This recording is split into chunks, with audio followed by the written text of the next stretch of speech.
जय हिंद। देखिए, हमारे गृह मंत्री आदरणीय अमित शाह जी का एक कथन आज उन्होंने अपना स्टेटमेंट दिया है और संबोधन जब वो दे रहे थे, जन मानस को जब संबोधित कर रहे थे, उसमें उन्होंने कहा कि जब कांग्रेस का शासनकाल था, जब कांग्रेस का पीरियड था या फिर जब कांग्रेस सत्ता में थी, तो जब आतंकी हमले होते थे तो कांग्रेस उफ तक नहीं करती थी। यह कथन एकदम 100% सही है। इसका एक कारण है, आप देखोगे तो पिछले गवर्नमेंट से अभी वर्तमान मोदी जी की सरकार से अगर आप तुलना करोगे तो भारत ने जब भी पाकिस्तान हो या चाइना ने आंख उठाकर भारत की तरफ देखने की चेष्टा की तो मोदी जी ने सिर्फ रिप्लाई ही नहीं दिया, घर में हेल के जो है हनुमान जी की तरह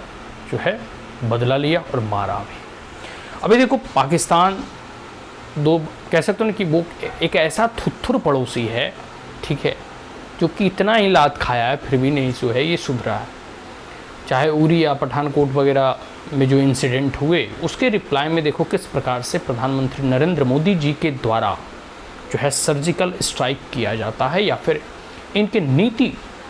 एकदम स्पष्ट है, एकदम क्लियर है कि ना कह सकते हो छेड़ो, और छेड़ोगे तो फिर छोड़ेंगे नहीं।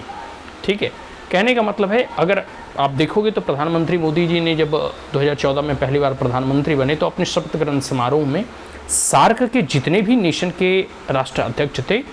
उन्हें इनवाइट किया समिट में, कह सकते हो एक प्रकार से सबसे पहले शपथ समारोह में उन्हें बुलाया, अच्छा से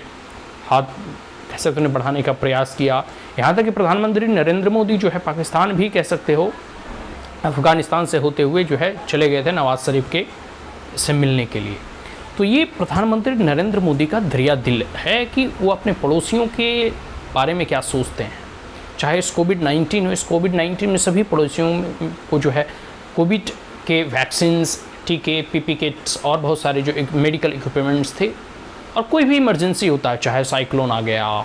या थंडर स्टॉर्म आ गए, अर्थक्वेक आ गए, flood, drought, each and every कह सकते हो क्लाइमेटीज में,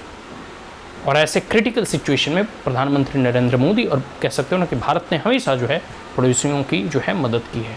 लेकिन ऐसा थोड़ा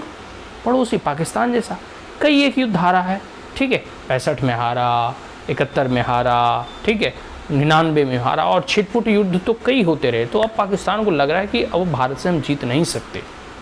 तो कह सकते हैं कि bleed India with multiple cuts की पॉलिसी जो है पाकिस्तान अपनाया है,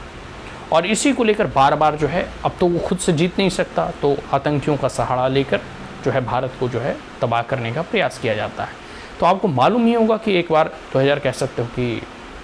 8 में लगभग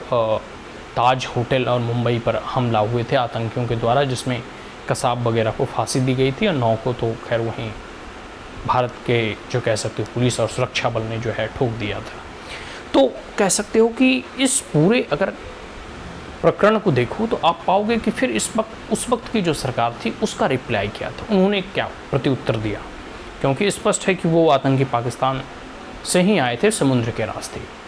तो उस वक्त की यूपी और कांग्रेस की सरकार ने कोई जो है बिफिटिंग रिप्लाई जो है कह सकते हो कि पाकिस्तान को नहीं दिया, इसलिए पाकिस्तान का मन दिन प्रतिदिन बढ़ते गया। और फिर देखो यूरी वगैरह में या पठानकोट जो है एयरबेस पर जो है पाकिस्तान के आतंकियों ने जो है हमला किया, तो उसके बाद फिर बीजेपी की सरकार मोदी गवर्नमेंट ने कैसे कह सकते काउंटर किया। आपको एक इंसिडेंट होगा कि कुछ ऐसे इंसर्जेंट ग्रुप जो है नॉर्थ ईस्टर्न स्टेट जो म्यांमार से सटे हुए हैं, वहाँ जो है बॉर्डर से सटे हुए थे, तो बॉर्डर पोरस है, बॉर्डर मतलब एक दूसरे कह सकते कि देश की सीमाओं में थोड़ी ढील है,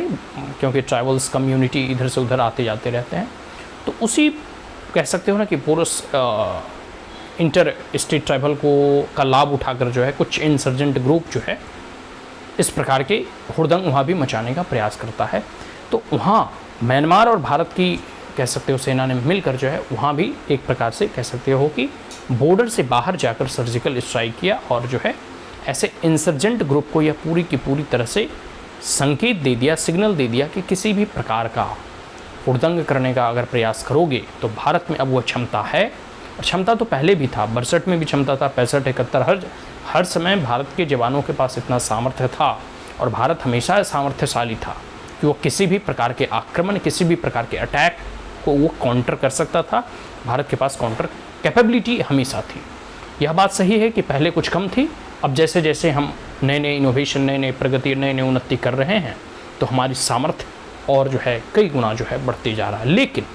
हम कल भी कैपेबल थे और आज भी कैपेबल हैं। तो उस वक्त जो है म्यांमार में जो है सर्जिकल स्ट्राइक करके भारत ने उदाहरण दे दिया कि अब हम बॉर्डर से बाहर जाकर भी ऐसे कह सकते हो लोगों का इलाज कर सकते हैं।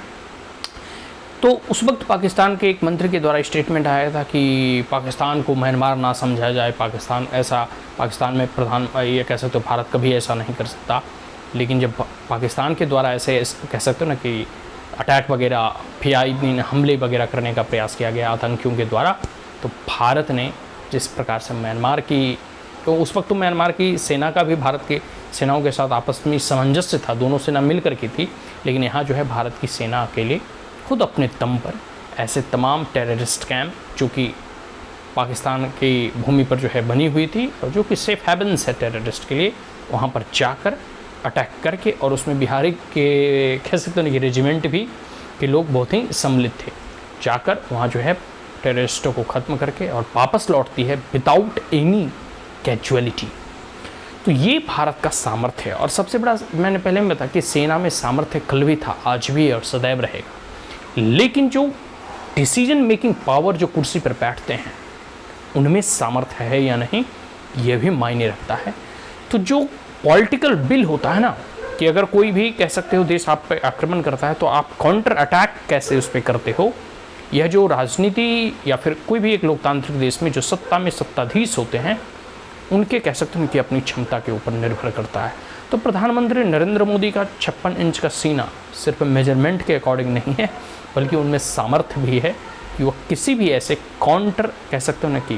किसी भी ऐसे अटैक को काउंटर कर सकते हैं।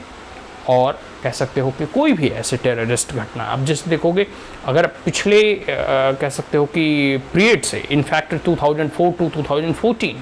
इन 10 सालों का कार्यकाल आप अगर 2014 से लेकर अभी जो है 23 चल रहा है, 9 सालों और उधर 10 साल, इन दोनों को भी अगर आप कंपेयर करोगे तो as compare to previous UPA government, present government में बहुत कम टेररिस्ट अटैक हुए हैं, बहुत कम कम्युनल वायलेंस हुए हैं। और इस प्रकार के अगर कोई भी टेररिस्ट अटैक करने का कोई प्रयास किया गया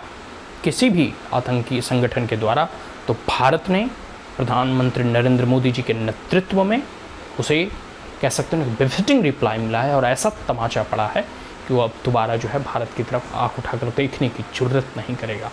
तो ये प्रधानमंत्री नरेंद्र मोदी का कह सकते हैं ना कि यह युग है, यह मोदी युग है, यह भारत का स्वर्णिम युग है। और आने वाले समय में भारत इसी प्रकार से अपने सामर्थ्य और अपने कह सकते हो ना कि देश के जवानों का कह सकते हो कि हौसला और भी बुलंद करते रहेंगे प्रधानमंत्री मोदी। और वो तो ऐसे भी कह सकते हो कि भारत के सेना के जवान हैं, उनकी तो सामर्थ्य की प्रशंसा कह सकते हो कितनी भी की जाए कम है, बशर्ते है कि राजनीतिक इच्छा शक्ति होनी चाहिए, पॉलिटिकल विल पावर होनी चाहिए किसी भी ऐसे अटैक से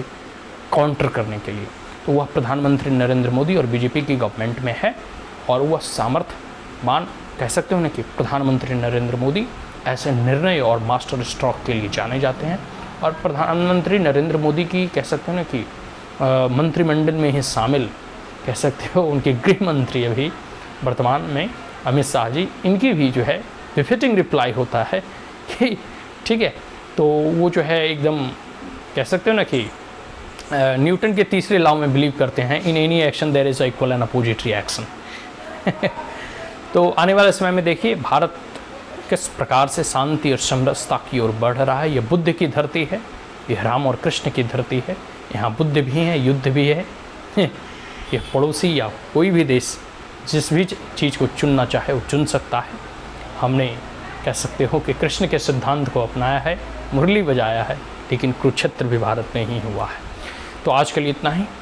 जय हिंद।